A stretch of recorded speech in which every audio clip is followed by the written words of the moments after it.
Ayan po, sorry medyo mahina yung internet.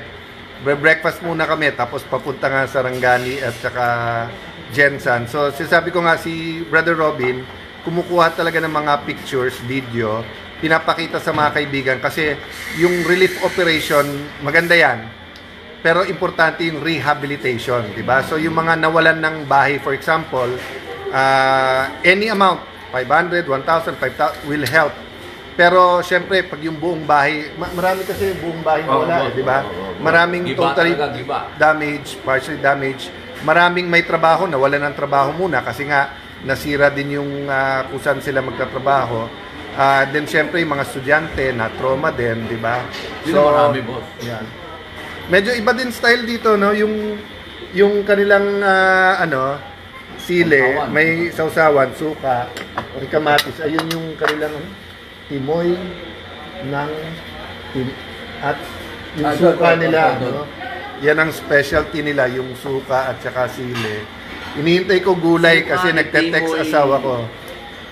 At timay. Yan. So, anyway guys, prayers for the nation. We're a country na mahigit 10, 15 ang bagyo every year. May mga active tayong bulkan. Tapos yung linog o earthquake, di ba? Last year sa Cebu, nung nagka-Yolanda, right before that sa Bohol, grabe yung ngayon, napakaraming lugar dito sa Mindanao. So, they appreciate the help. Any help, relief is very important, pero rehabilitation. We have to see things through. Hindi pwedeng konting tulong ang gobyerno tapos bahala na si Batman o bahala na kayo, no? Brother Robin, mensahe mo sa kanila. Opo, ang ano ko lang pa, tama po yung sinasabi ng aming pinuno. Kumbaga ho sa may sakit ka, hindi pwedeng puro biogesic. No, hindi pwedeng puro relief lang. Dapat meron po talagang plano. May gamot talaga doon sa cancer ng ating lipunan.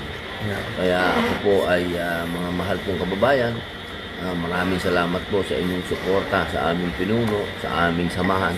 At naniniwala po kayo na kami po ay nandito para sa inyo.